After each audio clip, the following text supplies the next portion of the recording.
Thank you so much. Come on down.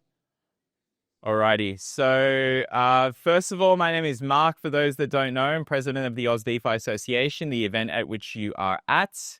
If you are not here for that, stay anyway, because blockchain is going to change your lives, right? I thank you so much for joining us. This is a big week. It is the first event. There's plenty of seats up here, folks. Come fill it out. We don't bite unless you want us to. There's a token for that anyway. So come on down. Thank you so much. Come on down. Let's go.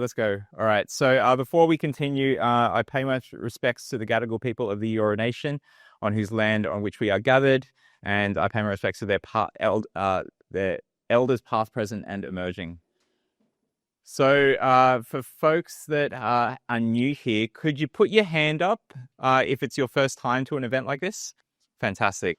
I appreciate all of you for coming down. These are recorded. So Lydia over there, who helps me out with a few things here, is helping record. And we're going to be doing putting this up on the YouTube channel as well. So Australian DeFi Association on YouTube. There's a big week going on. There's Aus Crypto Convention at the end of the week. And we are the first side event before all of the other ones that are going on. There's a list going around. Hands up if you've seen the Google spreadsheet with the list of all the events. Okay. I will show you, but on the Aus DeFi website, there is an event page for these things, and we're going to put photos in there. I'll put the event details and speakers and all that. Just didn't get a chance to for this one, but I'll show you what that looks like. But yeah, a whole heap of those events I'll put in there tonight. So, hey, sign up for defi.org.au. There is a membership thing there, but it's free. You can do it on your phone or laptop, whatever. Okay, so thank you to our sponsors, Stone and Chalk being one. This is the house of Stone and Chalk, the amazing startup hub. They, along with others, are basically helping bring this sort of thing to life. And thank you to our main sponsor, who you'll be hearing from later today, Stand with Crypto, and David over here representing them. So there's a lot of really great things that are going to happen today. The main thing is networking. Unlike other events where we have a whole heap of talking and you're there to absorb, we really want to make this interactive. So there's going to be people presenting, but I want you guys to ask questions. And if you don't ask questions, I'll ask questions. And I'm very happy to, because, AI rules my life. So it's going to be interesting. We're going to hear from Stand with Crypto. We're going to hear from Drew from Macropod and see all the updates there. And then Ben from Alpha Node Global, who's flown in from Perth. So it's going to be really interesting. Let's get to it. And we thank our other sponsors, Block V, JellyC Fabrication, Take 3, Not Centralized, Psych, Stone and Chalk, Kraken, our major sponsor, Kraken, and obviously Stand with Crypto. And if you are interested in sponsoring, please do reach out. Links there, I will bring that back up later during the networking, but it's just to the link tree. You can see all the links that you may have missed there. No one taking their phone. Okay, one phone. Okay, 2 phones, maybe. 2 phones. Okay. Do I have a winner? Okay. Yeah, we're good. I was just at an auction over the weekend, so I'll talk to you more about that too, because it was crypto related. Okay. Updates. So I'm going to do a few quick updates before we get to the guests. First one, our meetup in October. So we had some cool guests, a colleague of mine, Arturo, on the left, talking about Project Acacia and the work that he's doing there with Red Belly. So if you haven't heard about Project Acacia, it's what the RBA is doing to test tokenized assets. And then Vincent from Red Belly talking about the insights. That Red Belly is a layer 1 blockchain that's come out of the University of Sydney, Vincent's work as a professor. He's still a professor there, and the CSIRO. So pretty serious stuff. They're focusing on RWA tokenization. So some really cool things going on there. So he was just speaking about some of the research that they're doing, the interesting things they are seeing. But you can watch the replay. I'll show you on the website where you can watch that replay so you can see what all that looks like. There was a chocolate ball over the weekend, so myself and my partner, we got to go. I was there as part of, in another day job that I am in, the law firm that I'm at. They basically sponsor the FSHD for muscular dystrophy, that foundation, who raised the biggest amount. They had, I think it was like 1.9 million on the day to raise for muscular dystrophy. Yep, congratulations to them. Lint was a sponsor. Darryl Lee, Luke Mangan put chocolate in everything, if you know that, chef. Chocolate shrimp, I never thought, but apparently it's a thing. And just a whole lot of cool stuff there and a lot of good giveaways. So if you love chocolate, chocolate ball is definitely a place to be, but crypto related because OKX was there, Independent Reserve was there. I think even like some folks from some other exchanges as well, and the names just elude me right now, but some really cool folks there. Praz, Kate from OKX, those guys were there. Adrian from Independent Reserve and others. So some really interesting things going there, as well as people from just traditional business community and other organizations. So really great to be able to pull together for that. The next one is at the end of this month. Well, next week. It's creeping up so fast, but it's the Blockies. I was lucky enough to be a judge at the Blockies, so I know who some of the winners are, but I can't tell. Bitcoin, I will take. Anyone? But basically, this is the annual kind of awards from the Digital Economy Council of Australia, which used to be called Blockchain Australia, which is the peak industry body that we support. So very collaborative here. So if you are interested, there are tickets at the Blockies. So I think it's like blockies.com.au or something. Or if you go to deca.org.au, there will be a link there. Or see me after class and I can help you out if you're interested in attending. I'm sharing this video. This is from a month and a bit ago, but I didn't get to share it last time. So Kraken, great JPEG there. We were at Fred's house. It used to be, funnily enough, called the Coogee Castle, but when Fred bought it, obviously Crypto Castle. So Finder and Kraken, welcome to Crypto Castle. I'll play this little video.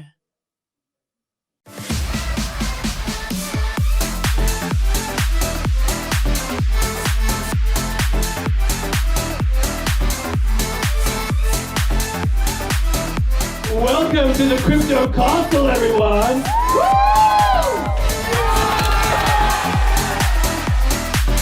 It's pure energy here because of Fred and his enthusiastic, like authentic understanding of the disruptive power of crypto. And that is what tonight's about.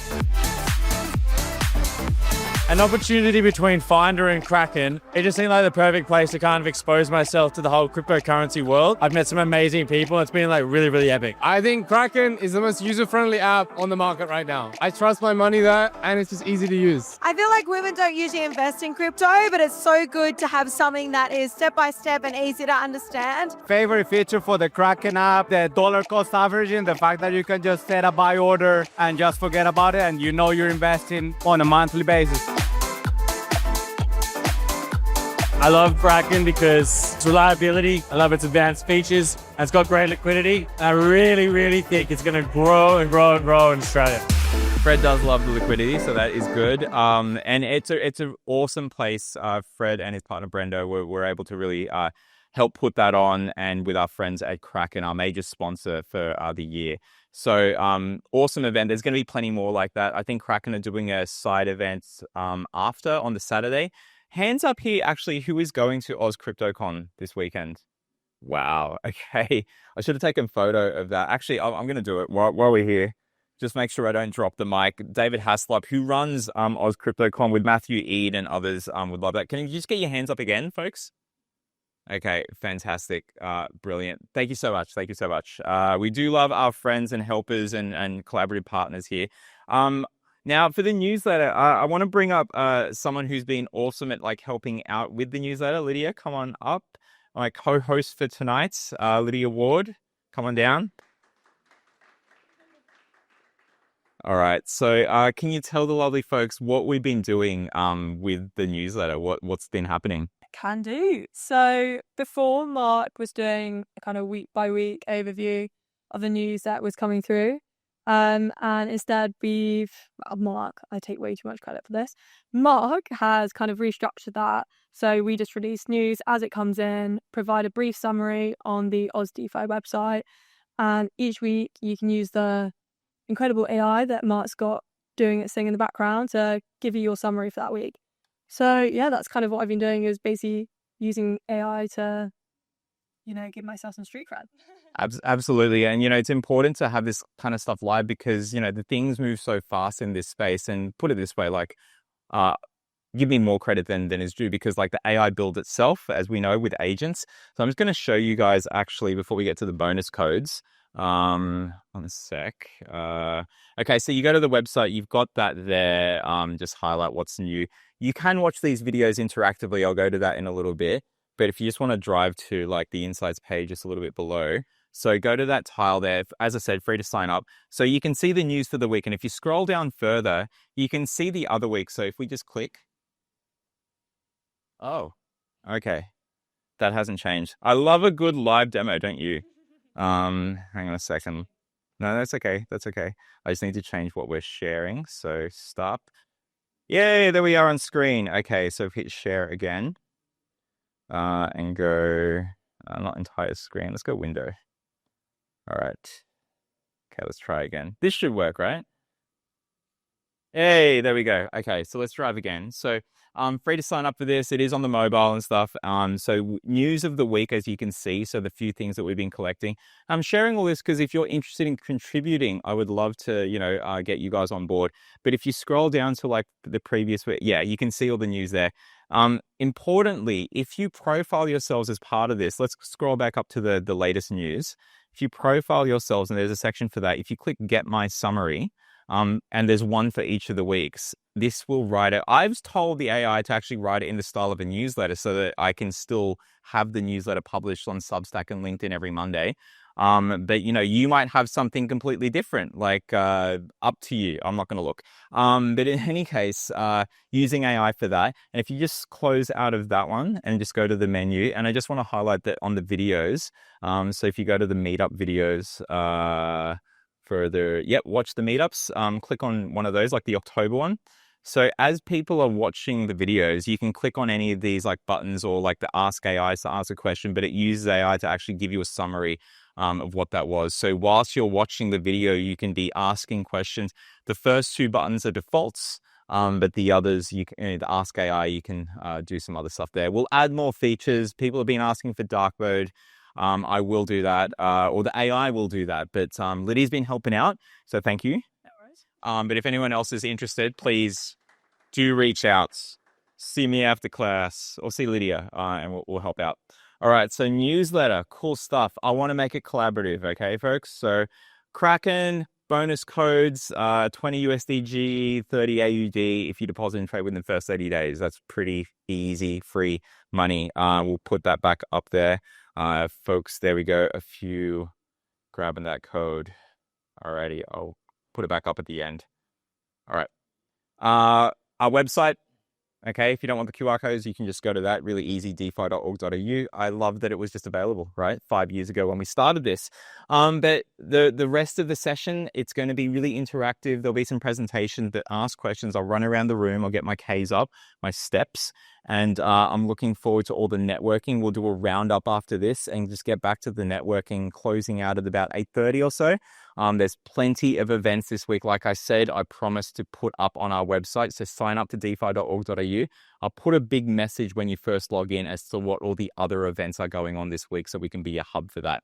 But in the meantime, I've been Mark. Thank you for the updates. Let's get our next speaker up on stage, David from Stand with Crypto.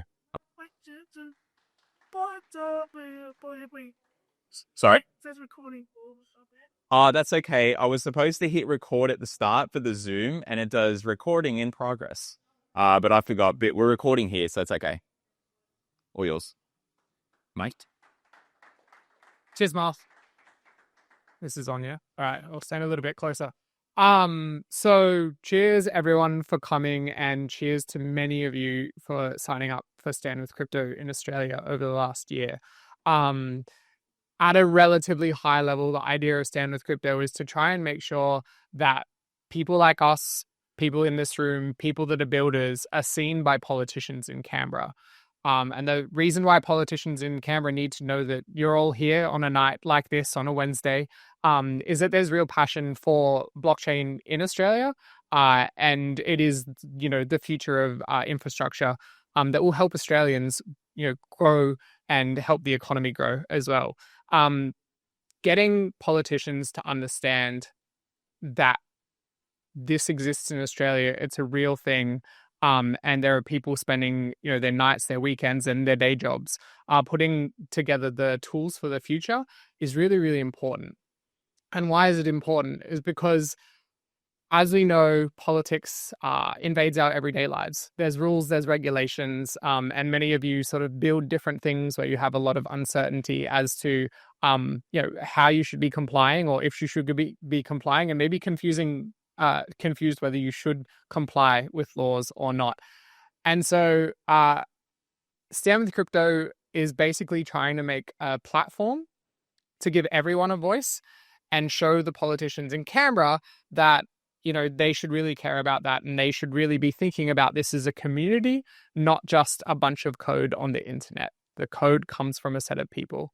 So my job is I'm a lobbyist. Terrible, negative name for many, many people. But at the same time, if you think of it on the other side of things, if no one is at the table to speak for you, then you don't get heard. The bank gets heard.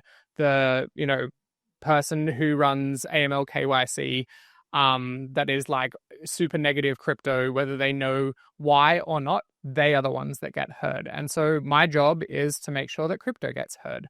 And as a policy professional, there's a handful of tools that we have. Economic data, fantastic. We all know that we're contributing to the economy. The idea that there is like true product, so fantastic. We've got DeFi, we've got stablecoins, all of those things you can explain relatively easily. But then it's like a lot of politicians really want to see the people in the faces and things like that. And so that's what Stand with Crypto is here for. So Mark, is it just the arrow button? Yeah. So what we've been promoting in Australia for the last year is basically just trying to get the government to understand that there's a lot of people here, there are a lot of people building, and they really need to care. They need to make laws that allow for this space to flourish, for it not to be stomped on by over-regulation, and for it not to be confusing. Nobody should have to, look at what they're building and wonder if they should be building it or not. And as many of us know, a lot of people have gone overseas for those reasons. So we launched this in November last year. Mark was one of the very first hosts for our, I think, December event, which is really, really cool. And when we sort of started to get a little bit of traction. Over the last year, we've had 10 plus events. I see Kai is in the room as well. I think you were at the very first one, and then put together a university event as well. Very, very cool. So again, this is like a community of communities, and it's just another way to talk. There is no Stand with Crypto without people like Mark, without people like Kai, pulling together everyone in the community, and all of you like being part of it as well. We've got 20,000 advocates. Now, just to give you an idea, that is more than the Greens have signed up as people. We are theoretically, if we became a political organization, we would be the third largest political organization in Australia. That's a big deal. You say that in Canberra and politicians go, whoa, okay, wait, what's going on here? When we were here earlier in the year, we had a politician come in. At the point in time, he was relatively new to Parliament. Now he is the digital economy minister. He took an interest in this space, and he then advocated for us in Canberra to the point where a new role was created. There was no digital economy minister before that. What he said to me after that event, Mark, was, wow, you guys can really pull a crowd. He was used to going to, and this is like just before the election as well, he was used to going around to a bunch of events that were considered quite large, and there being, 50 people, 35 people, that type of thing. And he was like, okay, these are really important communities in my constituencies. Shows up here, completely packed room, 135 people. And he was like, wait, this is just people who care about the technology. I was like, yes, but it's not just the technology, it's all of our lives. So this is a big deal. Thank all of you who have signed up. In the last year, those 20,000 advocates have sent 3,000 emails to MPs. Now, if you go to our website, standwithcrypto.org/au, if you haven't signed up, or if you already have signed up, it's about a 3-click process to send an email to your MP to tell them, hey, you really need to be thinking about crypto at the moment, and you need to be prioritizing positive legislation. So please have a look at that. There will be a QR code later. Recently we did a pitch fest. I just wanted to call that out. We were going to have the winner, Ishan from Regen X, pitch tonight and tell you all about what he is doing in renewable energy and tokenization of batteries. Good for him, though. He actually has an event tomorrow in Victoria, pitching to the Victorian government. So he's going stride to stride, which is super cool. Not a bad trade-off, really. Not a bad trade-off. Yeah. So it's good to see success from blockchain projects in Australia. And one thing that I'm doing this week, and that we're hoping to do this week, is start a physical letter campaign. So anyone who is a wonk and has seen the back doors of like politicians and how they work, etc. Emails are fantastic and they do get seen, but physical letters, there's a very specific process where if one MP hands another MP a physical letter, then it has to be responded to. I have a bunch of physical letters here tonight that if you are happy to sign and say, hi, I'm from your constituency, dear MP, maybe you live in Sydney and it's like Tanya Plivisek, and we've written the letter, and then like you sign and sort of put it through. I will personally physically send them to the appropriate offices, and hopefully we get a handful of them floating around Canberra being passed to the responsible minister. The responsible minister is the assistant treasurer, and then he will have to respond. This is a really good way to make a really big impact. I have a bunch of these here tonight, so if you want to come up and like sign those, I'll do that. But I have a booth at Aus Crypto Con all weekend. It's a small one. We're not like super well funded, but we're there.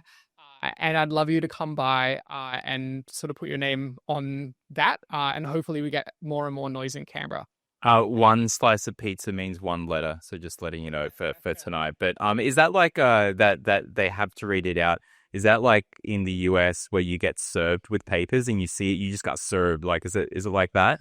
It's an interesting one where if an MP asks another MP about a piece of communication from one of their constituents, then there is a required treasury process where that responsible MP has to reply to that other MP.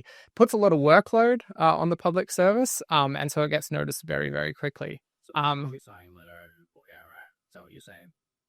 Pretty much. Yeah. So definitely come up to me. I'll have a bunch. Tell me your postcode. I'll tell you if you don't know who your representative is, and I will physically mail them to all of the representatives on your behalf. Was there more on this slide, or I was going to get to questions as well if folks had? Yeah, let's do questions. All right. So let's go here. Let me mic you up properly. Actually, if you put that in your pocket, and let's do this. Then I can go around with a roving mic. Yeah, good idea. Yep. Right. 1 sec. There we go. Okay. First question right over here. This is super cool. What really stood out to me, though, was you saying you're bigger than the Greens. Why aren't you a party? And where is the ambition there? Because it kind of feels like if you want to do something in Australia, you need to have the media. And the way you get the media is by being a party. It is a really good idea. Being a party requires a huge amount of paperwork and funding, unfortunately. But it is something that could happen in the future. We are 1 year old. It is something that we should definitely look for. We do have 20,000 members. Do it. Would you like to? Yeah. So, I mean, 20,001, folks. 20,001. So that's very cool. And it's a good idea and something that we definitely need to explore. Why not? Hold on 1 sec before we get to the next questions, because I've got a 30-minute recording limit on this camera because that's fun. So I'm just going to reset it. Just like CrossFit. Anyway. All right. Questions. Stand with Crypto's origins. Anyone? Questions? And yep, right at the back. Hang on. I've got to do my steps. Let's go. No, you're right. This is good. Hi. I noticed the pitch first. Correct me if I'm wrong. It's new, or is it something that's ongoing? Or It has just completed. So No, I understand, but is that something you'll regularly have in the future? we were thinking of doing it annually. It was a sort of test. So the reason why the Pitch Fest is quite important is because many politicians, they really care about use cases. And so we've been very lucky that many of our community partners, Mark himself, the guys from Labradus, Hashlock, Take3, Protocol Theory, I'm going to miss someone, which is really sad, have all said we will provide free services to the winner of this. And so we were able to provide prizes without funding. And we got a bunch of different applications. We had 5 finalists and they all pitched. But the great thing about that is that with that interaction, we know more of the projects in Australia, and we can get them to interact with their MPs as well. So a couple of the people that are pitched have reached out to me, and I'm beginning to set up meetings with their MPs, hopefully earlier next year. And having that sort of physical interaction between a builder and an MP in their constituency really, really makes a difference. So yeah, I think it went pretty well. And it's only sort of a week since the winner was announced, but I'm really hoping that it gives us another sort of leverage point. So yeah, hopefully next year as well. Thank you. Great question. Hands up who watched the Pitch Fest. Anyone? Was there a recording? I think it was recorded. Yeah, Okay. I'll have to check. We'll make sure that Is there a Stand with Crypto channel, YouTube? there is not a Stand with Crypto. Yeah, we got to sort that out. We've got some engineering to do. Yeah. Hey, I was just going Seat to of say, our pants most of the time. that's fine. It was like I mean, it's a year old. We were like that a year in. We ran the first events online. We did not want to be a meetup group because we wanted to be the fill-in between meetup groups and support from the online space. WhatsApp initially, and then hundreds of messages later, Discord, hundreds of users later. Let's just go to the pub. A pub later, it turned into, hey, we've got some space to run an event from. The first event had 15 people, and it grew. And it just like people told people, connected, collaborated, and next thing you know, you got 20,000 and the third largest, which I didn't know. That's crazy. I'm like, 20, we're in crypto. It's like 20,000. Oh yeah, that's an interesting number, but what does it mean?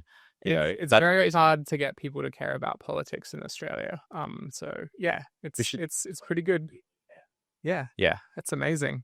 Yeah, that is pretty great. Other questions, folks? Ian right over there. Let me, I got to go around this way. I'm going to run out the door, which is crazy. All right, let's go. I'm over here. No, I'm not.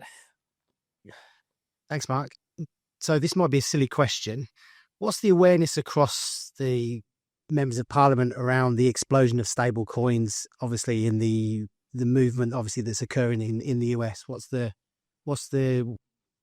I don't think that's a silly question at all. That's like a very poignant, important thing. So I think if we take Australian Parliament in general, I'd say crypto knowledge or understanding is incredibly low, full stop. And stablecoins probably a little bit behind that.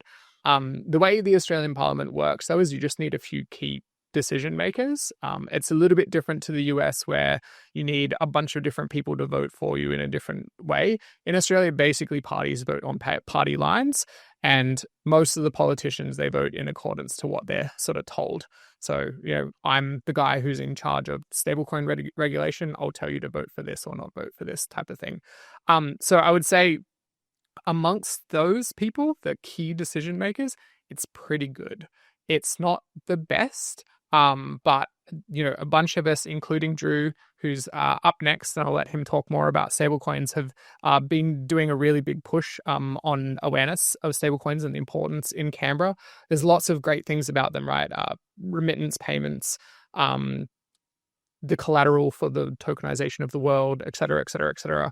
In comparison to the US, I would say it's not quite as sophisticated. So in the US, they're talking about what is the demand? How does this affect the demand for government bonds? How does it affect M0 and M1 money? How does it affect M2 money creation? And so here it's just more like, this is a payment instrument. So we're at step one. They understand that it's important, but a lot of our work for the next year will be saying, there needs to be a bigger vision. It needs to be larger, and you need to realize that this is not just a payment instrument. It is the collateral that will sort of settle the world. If only. Oh, you'll go back. No, I was just going to say. Hang on, I want to record it. Remember, recording it. It didn't happen. Come on. I was just going to say, it's just the magnitude of what's about to occur. And it's good to know, at least at the ground level, that they're starting to take it serious, because a few conversations that I've had, I didn't feel that I got that any comfort from what's about to occur, because it almost seems like they're moving 2 or 3 steps ahead of what we are locally. Then that's my gut. I think it's a perfectly good take, and yeah, we're working on it. That is for sure. Slowly. I was just going to say that you guys have, before we get to your question, sir, the politician scorecard. So you can see on the website, and it started out of the US. There is a US, a UK, and an Australian version. And Canada. And a Canadian. Oh, and I think Europe launched today. Oh, fantastic. Even literally today, yeah. Good timing. Go check it out. If you go to the Stand with Crypto website, you will see it there, and make sure you go to the Australian one, because when you go to the politician scorecard, you can see who were the friendly politicians who are the ones. There's a lot of neutral if they haven't said anything, but if they said negative things, you know, it might be the ones, okay, well, we're not going to chat with those guys. It's going to take a while or whatever with them. But there is something there. And the US was the one that really led the charge there, right? Definitely. And I think on the US, almost every single politician is rated. So one of the sort of goals over the next year is to at least get some sort of stance down from most of the politicians. It's very hard, but it's something that we really need to do, because from neutral, we can get to positive. Less of a question, more of a statement. You do realize it only takes 750 people in Australia to form a party. You do realize Australian parties are exempt from the National Spam Act, which means you can send every Australian a notice about what you're thinking as a party. It's a good note. Yeah, sure. Somebody needs to hire this guy.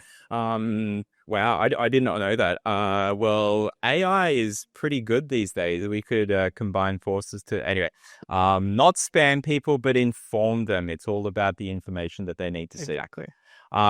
Questions? I've got one final question before we go.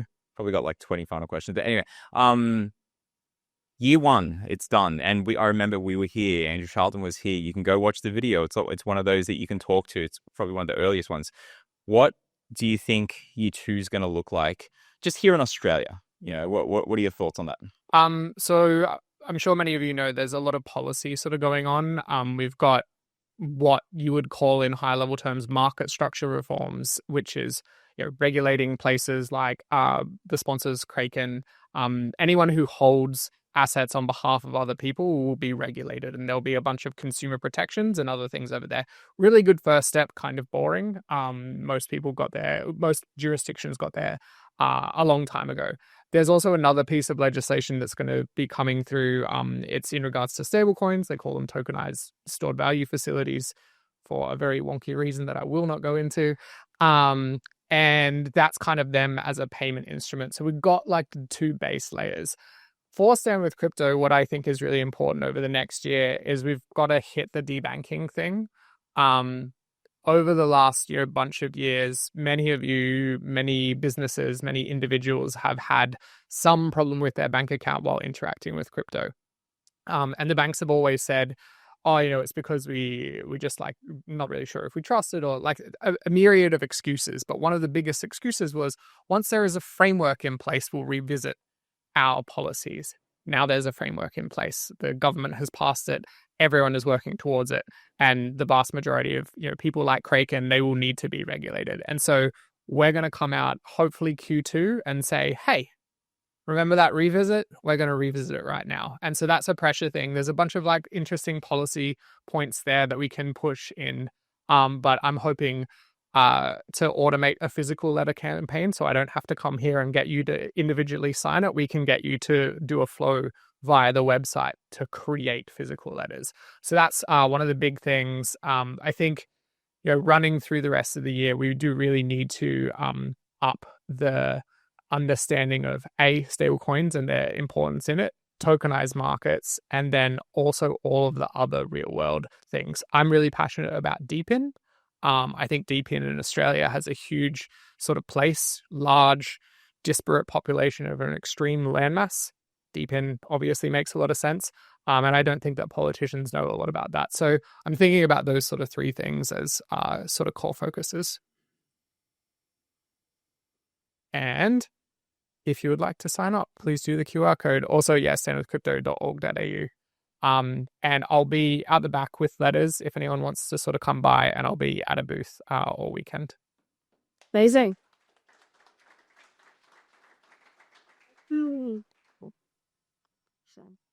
Yeah, so David is very humble. He is head of policy at Coinbase for the APAC region, and he's had roles within ASIC and Treasury. So he's been amongst the conversation for a while now. So he's definitely your guy to go to if you need to know about how the regulation landscape is evolving.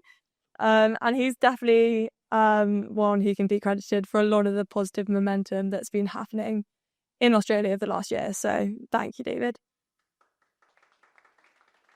Then we have another guy who's also been doing us many favors in the industry and really just being a driving force to create an ecosystem out here that is allowing cryptocurrencies to thrive. So I've got Drew Bradford from Macropod. Thank you. Oh, thank you very much. I don't need that, do I? You can keep that because I think I have this. Hey, look, just to follow a little bit on from what David said, it's the Parliamentary Economic Committee meeting where they get to grill the banks. That was CBA was yesterday, ANZ's today, NAB's tomorrow. Yesterday's conversation, Matt Coleman was asked about debanking the industry and why and things like that. So there's definitely the whole debanking things getting some momentum, which I think is very important for all of us. And because I must admit, if I hadn't have worked for NAB for 12 years and have an ability to ring the CEO when someone in his organisation says they don't want to bank us, and that's why we have bank accounts at NAB. And I used to work at Deutsche Bank where Anthony Miller, who's the CEO of Westpac, and I can ring up Anthony. So I'm at an advantage, which is awesome. So we are banked by NAB and Westpac, but other people aren't. Apologies to David also for not wearing my Stand with Crypto badge. I will promise to wear that at the Aus Crypto Con on the weekend. And I also, it's quite special because my little journey to start get Australia's first license to issue a stablecoin from a non-bank. Just want to click to the next slide for you. Yep. Oh, there we go. Macropod. There's our website. Oh, awesome. Thank you very much. Money that moves with you. It started off in an office at WeWork at 5 Martin Place, next to Mark and Arturo. So you guys were part of Ash's and my initial journey with JellyC and Macropod. After 18 months of negotiating with ASIC to get a license, we finally got one about 6 weeks ago. And after a few technical things and some changes I put in at the very last minute in our license, we're pretty much up and running now. So we are planning to list an Australian dollar stablecoin on independent reserve early in deck, first of deck. But we're live on Uniswap as of today. So this is why I think this is a big deal. I wanted to have a bit of a chat. Anybody in the world can now access Aussie US FX pricing with a 4.5 point bid offer when I looked as I walked up here now. So no more walking into branches and getting, 300 or 400 FX pricing 300 or 400 points away. So anybody can log on to Uniswap, swap US dollars into AUDM and do that at a 4.5 basis point bid offer. The plan is over the next few months to list on basically as many exchanges as we possibly can. As I mentioned, we're banked by both NAB and Westpac. So the reserves are in trust accounts backed one for one. So there is bankruptcy remote vehicles. So we have audited reserves at those payments. And so anybody that logs in with us and becomes a client of ours, we'll be able to, if they bring us AUDM, we'll be able to get $8 fiat back into their bank account within a minute if they're on on NPP, and vice versa. If you can send us money on NPP, if you're a client, we can get your tokens into your wallet all in under a minute. So that so macropod.com. If people are interested in Aussie stablecoins, you can sign up via that.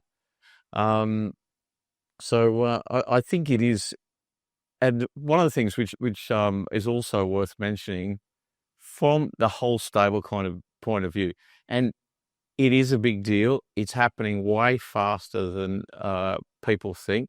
This afternoon, I had a bunch of bankers down from Taiwan trying to work out what they're going to do in stable coins, and they wanted to come in and visit us. And what a lot of people aren't aware of is the G20 finance ministers in 2020 set some targets for foreign exchange to a roadmap to enhance cross-border payments was set out, and they set out a whole lot of targets for 2027. And there were 4 main pillars of that. First pillar was foreign exchange, 75% of transactions settled within 1 hour, right? It could be, like you try to do with foreign exchange, it can take a week depending on where public holidays are now.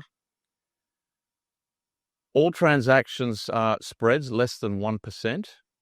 Now, if you're a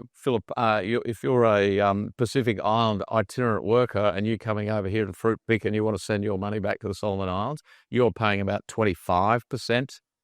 If you're sending money to the Philippines or you're sending money back to India, you're 7% bid offer. So the second pillar from the G20 finance ministers is 1% max spread for everybody.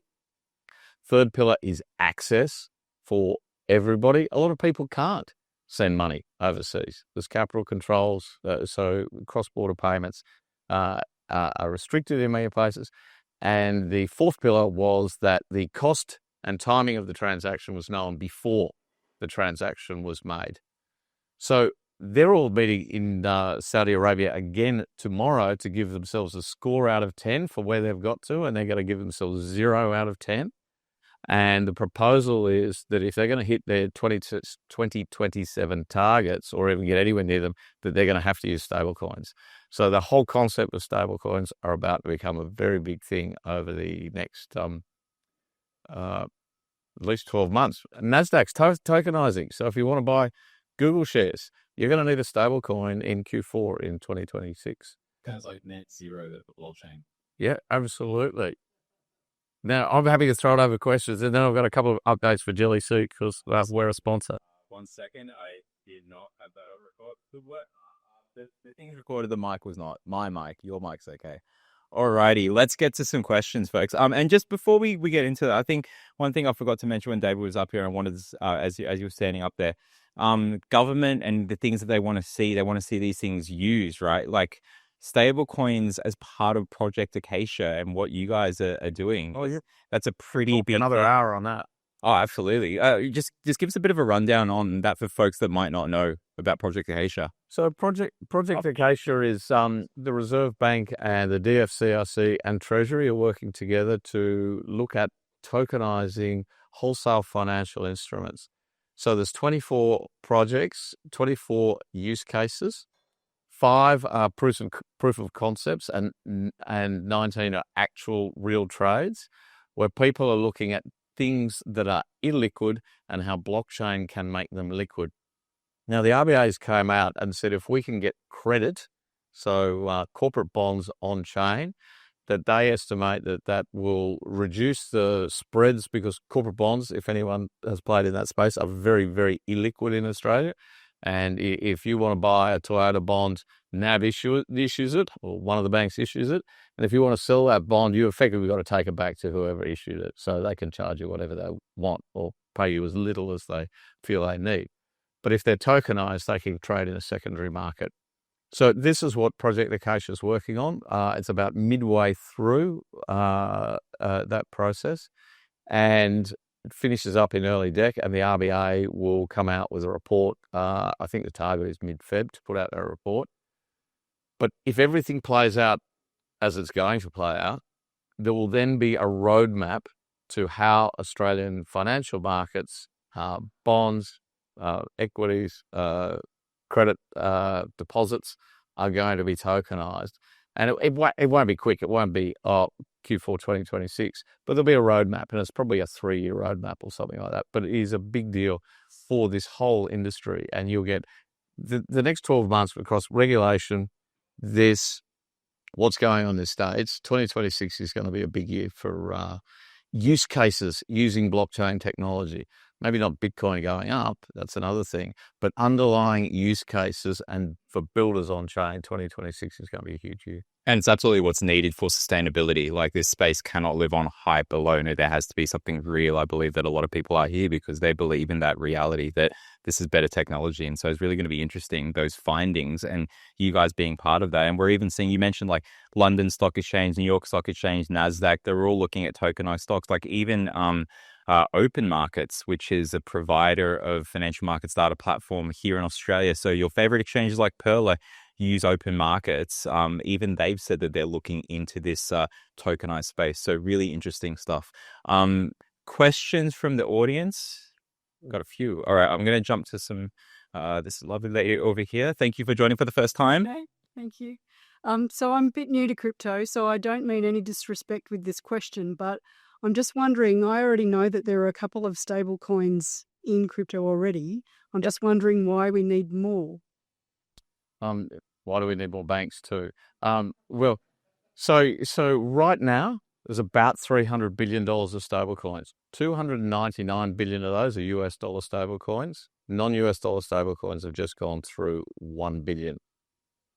Why do we need an Aussie dollar one? There's only one that's got the full licenses and exemptions from ASIC for that to be traded at the public. So I agree with you. Why do we need any more? We can just use ours. But there will be more, and there'll be different. There are so many different use cases for stablecoins, particularly, and what I guess we didn't touch on there is the programmable nature of stablecoins. People will use them for digital escrow. Real estate agents, when they're bringing this change, there's a whole change on for real estate agents and anyone who takes money from people and lawyers, things like that, are all going to need to have a record.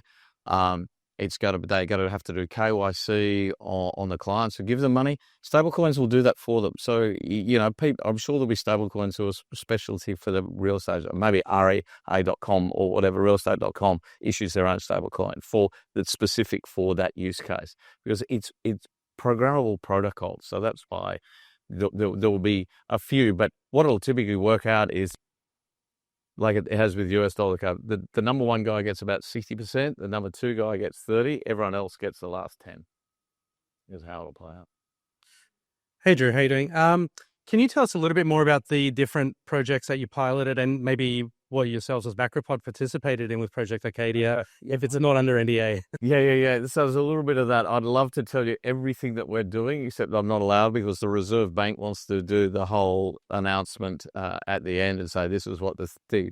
But we're looking at basically tokenizing things that are illiquid at the moment. Think unit trusts for asset managers, much in the same way that Franklin Templeton and BlackRock have tokenized their money market funds in the States. So vanilla instruments, and that will reduce costs. So the cost reduction when Franklin Templeton tokenized their money market fund, each transaction went from costing $5 down to 29 cents. So we're looking at examples of where we can either really reduce costs or create liquidity using financial instruments that are totally illiquid and exchanges between what is a bank issued, or banks will say it's a stable coin, banks will issue tokenized deposits because they will not have a discrete set of reserves against those. When you buy a Westpac, it'll be a deposit token because you will have a claim against the whole of Westpac. Whereas if you trade with our stable coin, that there's $1 in the bank that backs a trust vehicle. So there'll be difference, and it's how do we operate in between things like that is part of the projects. But it's the Reserve Bank has much more risk appetite for the digital asset space than many of the other banks in the country. Question over here, Julian. Thank you. Yeah, purely practical question. Are you guys live yet? And Yes, on Uniswap we're on, and that's so you can log in. what's the contract address? So that, AUDM, and I can send you the contract address. I think Because I learned that quickly too. If you want to put it in your MetaMask, you need the contract address. And just over here.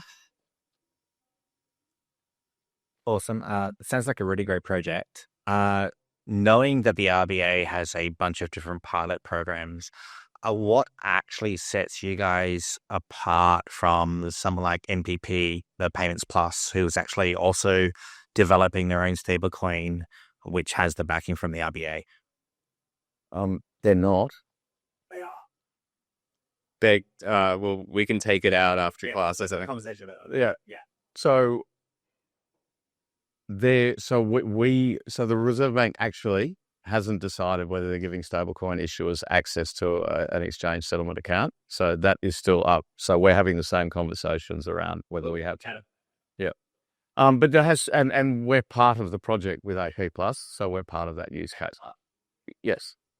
So we're part of that project. Yeah, hey, that's two quick fire ones. So first one is, what assets back this stablecoin? Is it one-to-one backed by whatever you have? Deposits in right now at Westpac or NAB. Okay. And the second one is, what programmability or features or controls does the stablecoin have?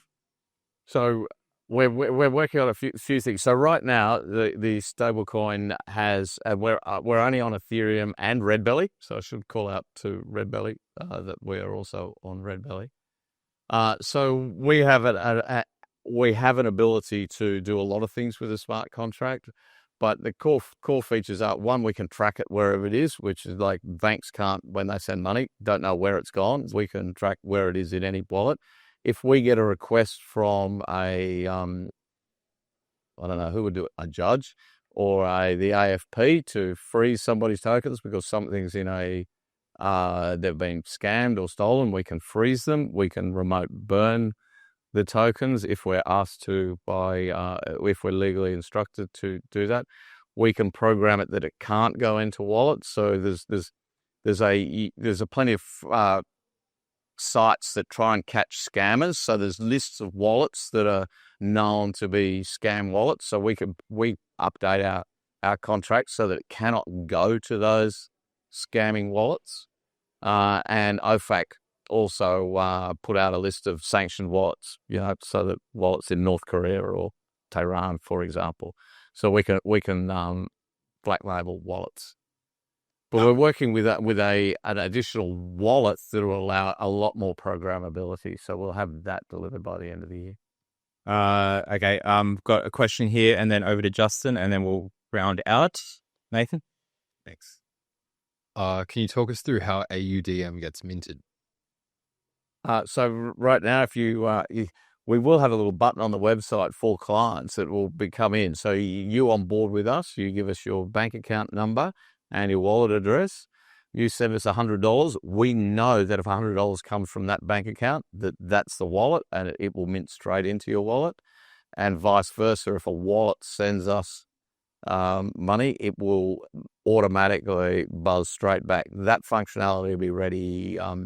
We're hoping to do that by the 15th of Dec, because Westpac and NAB both shut their tech departments from late December through. They do this, upgrade blackout. So we're trying to get that done before they do that. I think the question is more around, what is the mechanism by which the tokens actually get minted at you? Fireblocks so we use Fireblocks as our back end. Okay, and are they looking at the bank balance, or is there a human approval? Or so right now we're analog, so there's a human approval. Yes, will be automated up to $100,000 very shortly. So that will come in as long as it checks that they came from an onboarded bank account. So we've KYC'd the client, and up to $100,000 is automatic. And so a human could approve it tokens? Like is there any mechanism to stop humans minting tokens? Yes, so we have a whole protocol of maker and checker, and so one person can't do the whole thing. Could a group of people do it, or a group of signatories? Well, yeah, there's only 10 of us at the firm, so if all 10 of us wanted to do something, we all could. Okay. And then we'd go to jail. Yeah. Good. I definitely don't think that Drew wants to go to jail. So, question over here from Justin, and then we'll round out. Great questions, Nathan. Just from the practical standpoint, so you're live on Uniswap, meaning I could go swap USDC to AUD. Yeah, or ETH or... Yeah. But if I want to take AUD into AUDM, that's live too, or not? Yeah, you've got to bring those back to us, the AUDM token. If I have AUD? Yeah, so because right now I have to log on, switch my AUD to USDC, then I have to export that, then I transfer or swap USDC into whatever I'm trying to get. So I just want AUDM. Yeah, so if you could on AUD, you could do ETH or USDT, USDC on Uniswap and swap that straight to AUDM. If you wanted the AUDM back, as in Aussie dollars, into your bank account, you would have to bring the AUDM to us.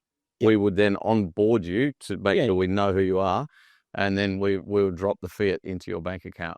Yeah, so that your site is live is my point. Yeah. Non-crypto to crypto is live. Great. Thank you. Alrighty. And just one of the questions earlier was all about like what can be said with Project Acacia. Obviously the RBA is going to do their reports and stuff. Not steal their thunder. Cannot steal their thunder, but we did it not centralized. Say a little bit more about, but not in great detail, just high level what we were looking at, which is kind of public knowledge and stuff anyway. But so I'll put out the little website interactively that you can see there. But Macropod to stablecoin, there's going to be some interesting things that you guys have done. Do you want to tell the folks like any other? We'll see if we've got time for more questions. I've got to check the time, guys. There's going to be a lot more networking and stuff going on. But Drew, I'm going to give you an opportunity. Is there something that you want to tell the folks, whether it's about Macropod, JellyC, anything like that? A couple of updates for JellyC. So JellyC's got to have a red belly fund, so that's important. We've got a chat bot now, so if anybody's got any questions on there, and a little AI bot will answer all your questions about any of the funds and other things. Trying to think, Chris was supposed to send me a note with all his talking points, and he failed to. Third one, we've started a market making desk that is also going to support all of the full funds, plus put liquidity into AUDM on the various exchanges to make sure that bid offer stays at 4 basis points. So I think that's it. Have I missed anything, team? No, all good. Thank you very much.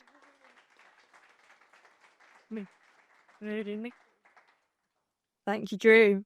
So now we're going to move on to Ben Ritchie from AlphaNode.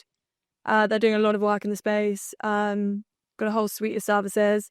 And I think, I don't actually want to quote this wrong, but are you the first licensed financial advisory fund in Australia?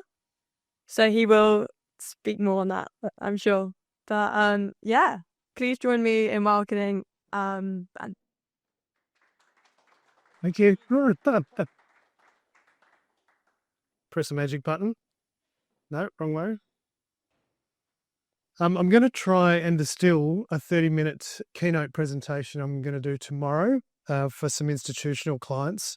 But and so bear with me if I rush through it, but obviously we've got time for questions so we can cover everything. I've been in the sector for about 8 years. And when I first came into the space, I distinctly recall a client coming to me and he was frustrated. He was also very curious in crypto. So he'd actually had a very good advisor, a very good plan in place, a balanced portfolio, but he'd had some conversations with some family members and they put Bitcoin on his mind. Now he tried to, get assistance from an advisor and they said quite clearly, I can't help you. It was too volatile, too unregulated and too risky in their mind. And the thing is that after all these years, we've had access improved to the sector. We've had ETFs, we've had exchanges, we've got great products like what Macropod is doing as well.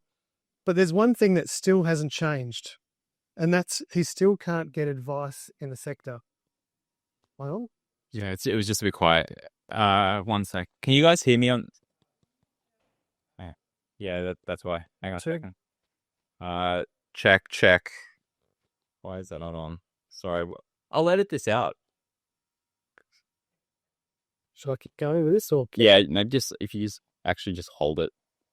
Yeah, so don't worry about the other one. That's just for the camera bit. Can you hear me now? Yep. So you still can't get access in the sector, and that's a really big issue. If you think about traditional markets, advice is the glue that gets adoption. Now we're on this innovation curve that everybody keeps looking at, and at the moment we've got about 31% of adoption. 29% are talking about coming in over the next 12 months. That 29% isn't like the people in the room today. They're not curious. They're not happy to, play with a product to learn how to use it and make mistakes along the way. The next 29%, in fact, the next 70% will need advice and they'll need support. So this is the problem that we are trying to solve. How do you do this? And as far as we're aware, no one's really cracked the code, and we're trying to have a go, and it's a very brave new world, I should say, as well. These are the barriers, and I'm going to brush over them quite quickly and give you some insight into why financial advice hasn't been able to be provided in this space before. First is volatility. The market is so volatile that it's very hard to predict the returns of a portfolio. If you're looking at a 60-40 portfolio, equities, bonds, it's very predictable. You can back test it. You can determine what volatility is in there. But when you start adding cryptocurrencies in there, it adds a new level of volatility that makes it very difficult for somebody to develop a model portfolio, but it also makes it very difficult for you to determine how much risk someone can take in the sector. So instead of, for example, if your portfolio dropped by 15%, how would you handle that? We know that 15% has happened over the last week, if not one of those days, and that's typical crypto, right? It's volatile, it's nascent, it's developing. So they're concerned about that front. The second is regulation. This is developing very fast, thanks to David and all the fantastic work he's doing. And finally, after me being in the space for 8 years, we're finally getting to a space where we're going to get some certainty. The next one is education. There is nothing out there for advisors to educate themselves on. There's really well-developed platforms that allows them to get education in all sorts of other assets, traditional assets, but on crypto, there's not a lot available, which means that you can't upskill your staff very easily if you're a wealth advisory firm. The documentation's another one as well. For example, a statement of advice is something that's commonly given in financial planning to people who are looking to put a financial plan together. This gets very difficult when you start putting a statement of advice around ETH staking or derivatives of any form. There are so many challenges to develop and document the risks in the sector. It actually becomes a documentation nightmare. And the other one is fear, and it's fear around ASICs litigation. No one wants to be the poster child over being, the first to do this or to be. We've seen how it can actually destroy projects, and there's a couple in Australia that have proven that. So we took this on as a challenge. We thought, how do we step back and build towards being able to provide this advice? And what we've done is we've put a few blocks in place to try and overcome those. And this is, again, is very, very high level. The first is the risk profiling. So what we've done is we've rebuilt the risk profiles that we ask, and these are questions you typically ask a client before they come on. So instead of asking like those volatility questions before, we ask, how do you feel if your portfolio dropped 20% overnight, 50% over a week, but then rebounded, 2x in the following month? Like we also ask questions around capacity. How much are they relying on their investments? Do they need it for day-to-day living? Can they, hold back on any withdrawals they make from their investment so they can last a long period? Because you need to think about this from a time horizon perspective. We also dig into those. And what we're effectively doing is putting something like an engineering report together. So a profile of somebody and what they can withhold in terms of, cryptocurrency risk in the market. The second one is AFSL. We operate 2 AFSLs. We've got one that's an investment fund similar to JellyC, where we have a couple of investment managed funds. But also we've got a personal advice license, which we got issued by ASIC in May of this year. So we've had it live for a few months. We haven't actually operationalized it because there's so much to build and finish before we started. So we're treating everything, and we always have thought of everything inside an AFSL, even if it's not a financial product. We're actually treating it like it is. The courses, we've had to build a whole bunch of courses internally to make sure the standards of our team are at a level that we're comfortable with. And what we're looking at doing is pushing those courses external so that other financial advisory firms can actually use our courses to upskill their staff. It's kind of giving back to expand the industry as well. The systems and audit, the challenge that we've always had is we've got 3 groups in this country. We've got AUSTRAC, ASIC and the ATO. Each have a different mandate, each have a different lens they look through, and funnily enough, each have a different definition of what a digital asset is, which makes it really challenging. So we've gone back and we've put that together. We've built the statement of advice that I mentioned before. We've gone through 23 different products in the industry, and we've documented all the risks around those, and we've even categorized those into subcategories so that it makes it easy to manage and allocate and build model portfolios around it. And the last one, which kind of overlays a little bit with the audit element, is the due diligence. So digging deep into these projects to get them on an approved product list. If you go to a financial advisor at the moment, they can't advise you because it's not on their approved product list. And that means somebody doesn't have the competency internally to understand the risks of that product to then be comfortable in being able to recommend it. So that's the approach that we've taken through this to mobilize it. So we are live. We are launching this weekend. We're pretty excited. We can sit down with clients. We can build a risk profile for them. We can give them a documented, like I said, type of an engineering psychological report about how they can handle risk, what they can handle in the sector. We also spit out some education suggestions for them as well, which helps them better learn, because I think a client who doesn't understand the sector can never actually fully understand the risks of their portfolio. So that's something that we're very proud of, and it's, like I said, it's taken a long time to get to. So if anyone wants to have a conversation, happy to have one afterwards, and also happy to take in questions. Yeah, unfortunately the mic's not working here that well, so I'm going to have to unbuckle you from that and do this thing. So I'll be on the move. Questions? Yes, right there. One sec. And I'm going to have to run back and forth, so don't answer straight away. I assume you're going to allocate for your clients through a wealth platform, and if so, which one? Oh yeah, I've got to move back. That's totally right. Yes, we will. We won't be going through the traditional ones because, again, they're not across it. So we've partnered with a group called BetterX, and so we're going to be having spot products on that, and we'll build out through our website. We'll have investment funds. Through the due diligence process as well, we're doing the DD on a bunch of international funds as well as local funds. We don't want just our funds on there. We want a broad range because we think all products suit different circumstances, and particularly if there's 2 funds that are aligned, ours with somebody else's, whichever one's the best performing is the one that clients should go for. So we want to take a very sort of step back and a very neutral perspective.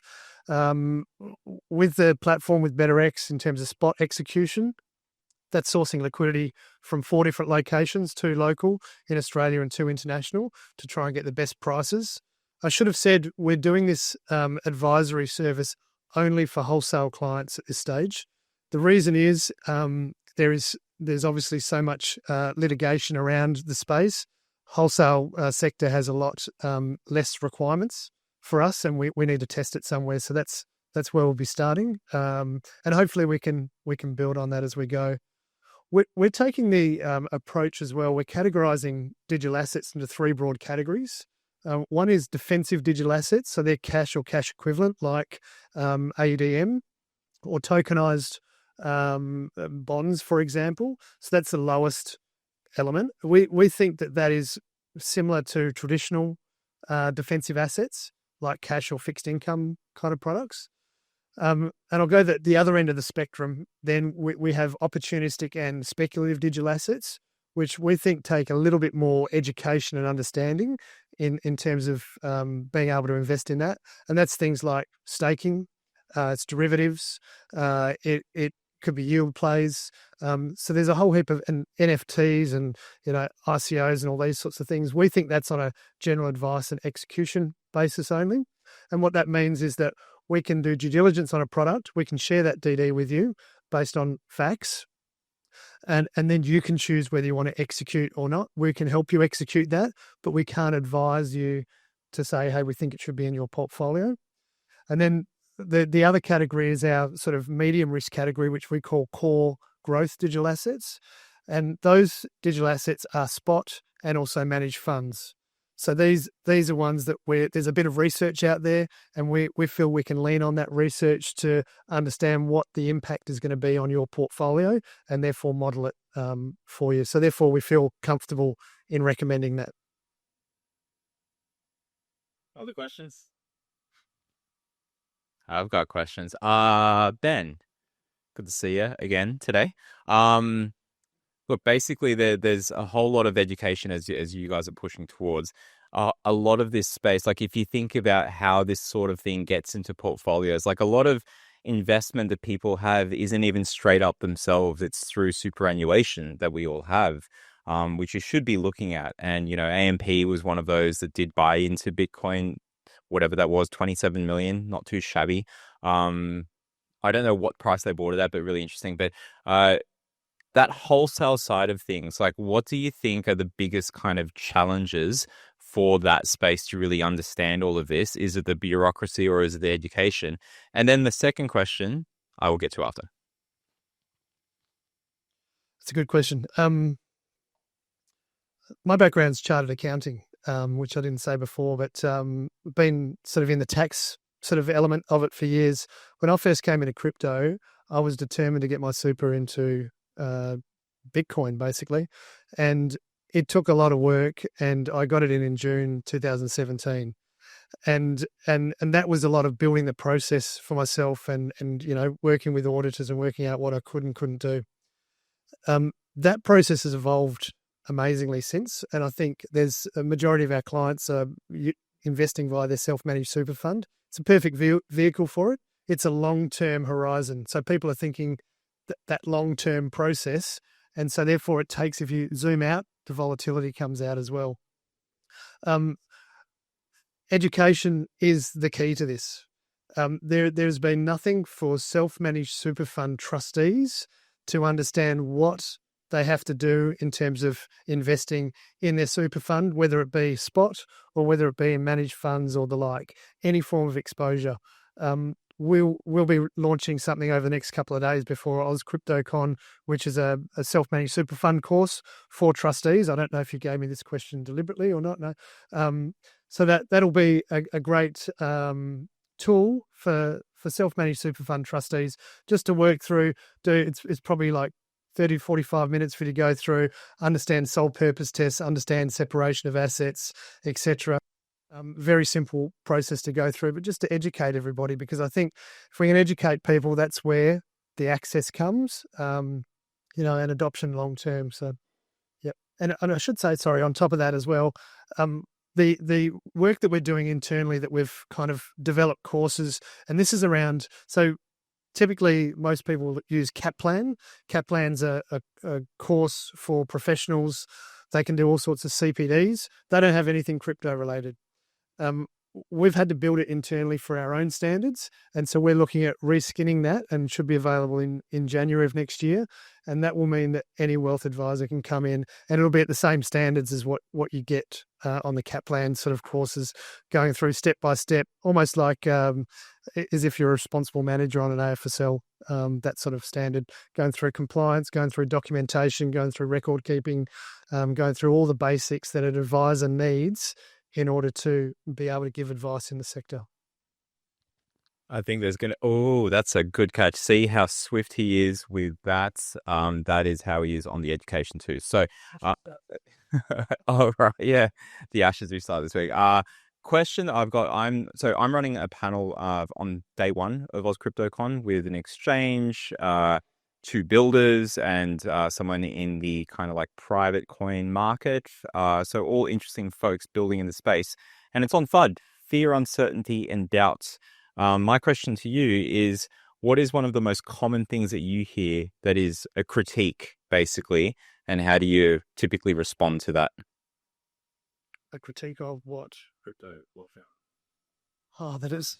There's no basis to it. I think the biggest hurdle that most people get a real challenge with around cryptocurrencies is what's it based on? How do you value them? What determines that Bitcoin is worth 90,000 today versus 110,000, 115 only, a few weeks ago? The answer is network effect. And I think everybody, actually there's multiple answers. I mean, you come back to the basis of what Bitcoin stands for in terms of its self-sovereignty and its decentralization. I think that's really unique and obviously separates itself from fiat. But the coming back to, and you could also go down the pathway of energy as well, that it's capturing energy. So there's a number of ways to look at it. But network effect, I think, is something that we still don't understand. I think Google, Facebook, the like started breaking the barriers down on that to say, hey, based on the number of users we've got, how does that value Facebook and Google pre-revenue? Not that I think that Bitcoin will be at giving revenue at some stage. It might give a small yield, but I think the network effect, the amount of places that can be accepted, the broad representation of self-sovereign asset, I think has a lot of power. So we've actually got a book as well on Bitcoin that we'll be releasing next year to sort of break it down, and it's designed for the starting investor. We find most people go out there and they go down the rabbit hole and they get lost and confused, go around in circles for a long time, and don't know what to do from there. So we've kind of really broken it down into a digestible read of about 3 hours because we find that it saves us the time of going over that same information with every client over and over and over. So, all right. And if no other questions for now, please do talk to our speakers after this. Scan the QR code if you haven't already to get Ben's details. And what's the website that people can go to, or where are you going to release like the platform? Yeah, the platform's already live on alphanode.global, and the education stuff will be coming over the course of the next few days. All right. Thank you, Ben.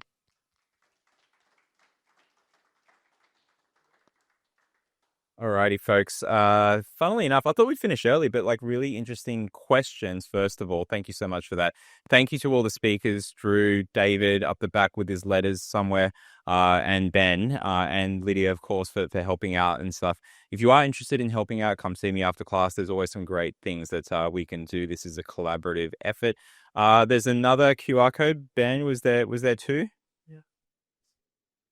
Okay, there we go. All right. Okay. So, just thanks to our sponsors. We wouldn't be able to do this without them. Stand with Crypto and all the great things that they're doing there. Stone and Chalk, the venue that we're at, and many more. A major sponsor, Kraken. You'll hear more from them and the various events. I've got a few things to share. So one, further details on what we're doing with Project Acacia that we can share. You'll obviously see the fuller report when that does get released. There's also the list of events that are going on this week. I will put out something on that. I'll reach out to everyone that signed up on the Luma so I can... You got a few messages from me. I did stuff up. The calendar is all right because you all turned up here, but the image was wrong. The Wednesday, Tuesday thing. So sorry about that. I'll do better next time. I didn't have AI look over it. So that was my problem. I didn't have AI in the loop instead of human in the loop. Back to our links here. This is the link tree with a whole heap of things. This will be up on YouTube. You can see the podcast there as well. You can see the insights page. There is a way that you can profile yourselves, and I'm going to release something where you can just message between members on there so you can reach out to folks, whether it's the speakers. at these events or just others. So there's going to be a whole lot of stuff there. But defi.org.au, I do encourage you to go to that. And there'll be some other cool things. You know, some of the stuff, the resources on there, there's a new tool that new as in like a month ago. We called it FUD Fighter, which is basically you put in a critique, an article, anything that you just heard or said, and basically it will break down that critique into its sub-arguments and find responses from a database that we've collated of real links to help fight that using AI. So AI really helped out there and a whole heap of other stuff. But I'm saying that because that came out of a conversation just like in this room. The 20,000, the third, biggest political party, if it were to be one, that is Stand with Crypto, that kind of stuff does not happen without people like you, without events like this, without the collaboration. This next part's the most important part, which is networking. If there's any pizzas left, do grab those. Feel free to take the garlic bread. Domino's is not a sponsor yet. If anyone is from Domino's and listening, I will take sponsorship. But I'll take token payments, not pizza. But anyway, thank you so much, everyone, for your time. I'll be kicking you out of here at 8:30, so enjoy until then. Thank you.